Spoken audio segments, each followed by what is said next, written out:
Да летиш из небесата. Една човешка мечта от хиляди години, която е станала реалност. Полет с балон, с парашут, с вертолет, самолет са отдавна нормални за нашия живот. А от кога датира историята им?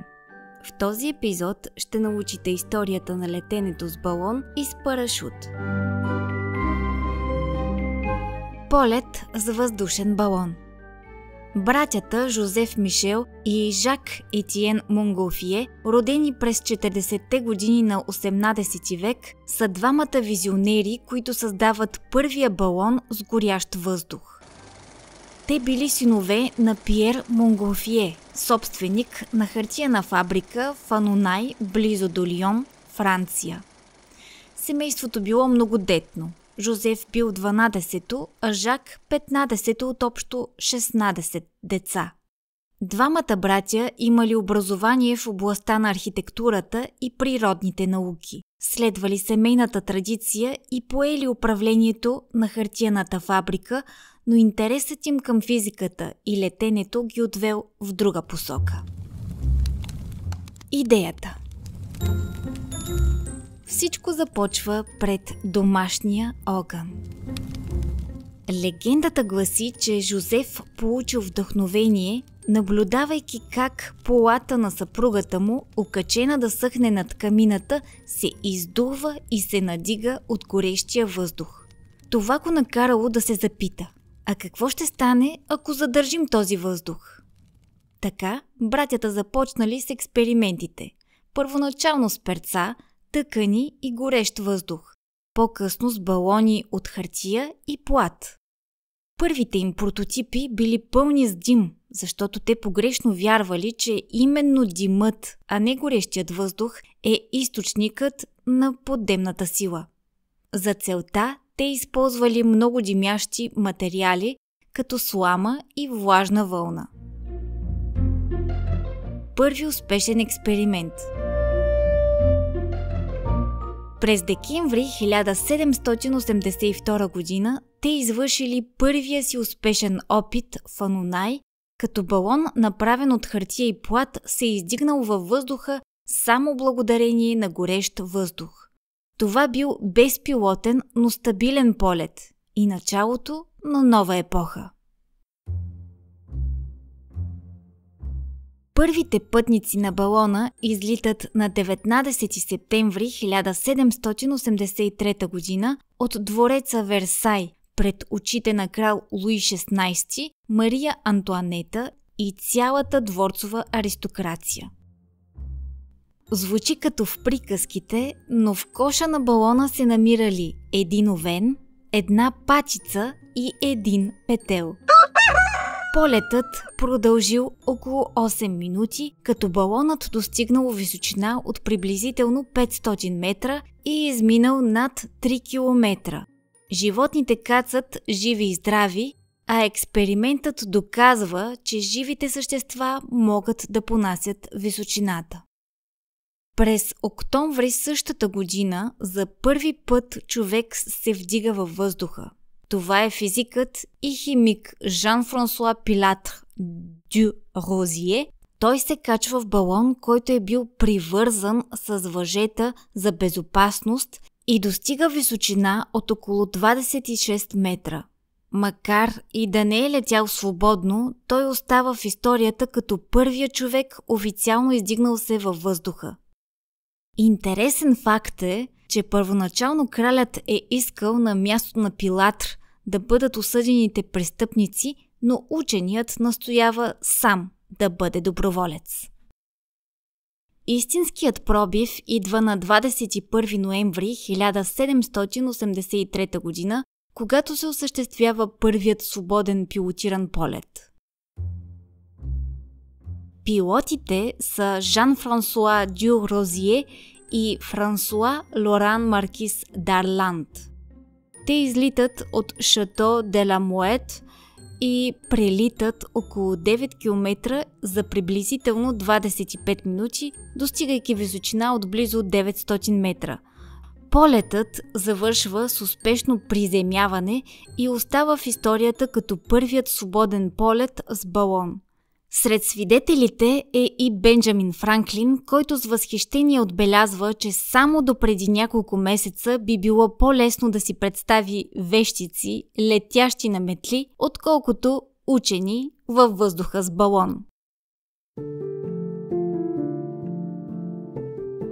След първите полети Франция и цяла Европа преживява тъй наречената балонна треска. Във висшето общество се носят балоновидни рокли, шапки и прически, вдъхновени от формата на балоните. Аристокрацията се съревновава кой ще бъде първи във въздуха. А как работи балонът? Преди всяко излитане започва усилена подготовка на земята. Първо балонът се пълни с студен въздух с помощта на вентилатор, който изглежда малък, но всъщност е доста силен. След това се включва горелката и студеният въздух постепенно се заменя с горящ. Материалът на балона е специално покрито найлоново платно, устойчиво на високи температури. Въпреки че непосредствено под него има открит пламък, конструкцията е така проектирана, че пламъкът да не достига самата обвивка.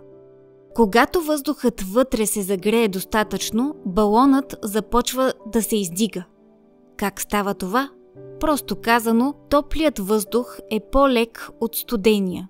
Когато въздухът се нагрее, молекулите се раздалечават, плътността му намалява и балонът става по-лек от заобикалящия въздух. Това му позволява да се издигне в небето. Полетът е плавен, с около 25 км в час, скоростта на колоездач. Интересното е, че вятърът не се усеща, защото се движим заедно с него. А как се управлява посоката? Това се постига чрез промяна на височината. В различните слоеве на атмосферата вятърът духа от различни посоки. Пилотът следи внимателно картите, терена и вятъра, за да избере безопасен маршрут. Само дето моят полет не беше от най-безопасните, защото попаднахме на гора от електропреносни стълбове и по мои впечатления се разминахме на косъм от сблъсък с тях. Това именно е и най-страшното от летенето с балон, каза нашият пилот.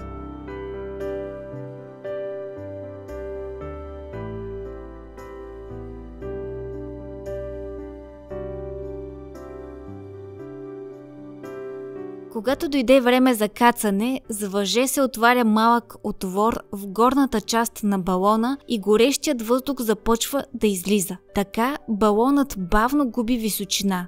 Ние кацнахме в двора на едно семейство и ги раздигнахме от масата, тъй като наскачаха навън, за да ни снимат. И така, чрез балона хората за първи път политат в небето.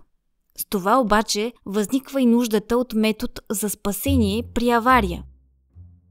Парашутът се появява като средство за безопасно слизане от височина, още преди хората реално да летят с апарати.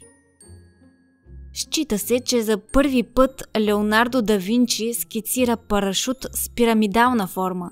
В книгата си «Атлантически кодекс» той смело заявява: ако човек има палатка от колосано платно с ширина и височина 12 лакти, той може да се хвърли от всякаква голяма височина без опасност за себе си.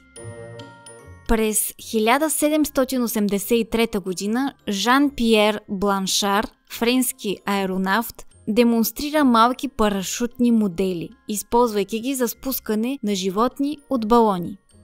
14 години по-късно Андре Жак Гарнерен прави първия успешен скок с парашут от балон, за да демонстрира, че пътниците имат шанс да оцелеят при спукване или пожар.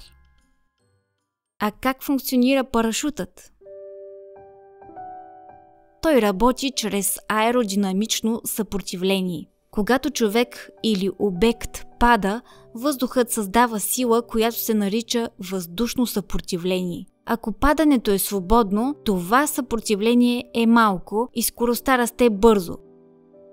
Обикновено 200 км в час при човек. Когато парашутът се разгъне, той увеличава площта, върху която действа въздухът, и съпротивлението нараства. С това падането се забавя. За рождения ми ден тази година скочих и аз с парашут от 4000 метра. За себе си бих казала, че не бях изплашена, дори се усмихвах през цялото време. Ето ме в самолета и пред скок. При скок от 4 км, типичната височина за спортен тандемен или соло скок, човек прекарва около 60 секунди в свободно падане, преди да се отвори парашутът. На тази височина кислородът е достатъчен за дишане без специални системи. Но въпреки това усещането за въздуха е различно, защото вятърът е силен, до 200 км в час и повече. Въздухът удря директно в лицето, което създава впечатление, че няма въздух. А адреналинът кара много хора да задържат дъха си или да дишат накъсано. При мен адреналин по-скоро нямаше, но усещането, че няма въздух, го изпитах. За да сте подготвени добре, слушайте какво ви казва инструктора. Моят скок премина благополучно. След отварянето на парашута се рееш няколко минути в небесата и можеш да наблюдаваш красивия пейзаж. Приземяването е специфично при тандемния скок. Краката трябва да са в позиция за сядане и хоп, вече сме на земята. Беше хубаво изживяване. Благодаря на целия екип от Skydive България и най-вече на инструктор Слави, не само за професионализма, но и за човешкото отношение. Пак бих повторила. А вие, скачали ли сте с парашут и бихте ли скочили? До нови срещи в следващия епизод!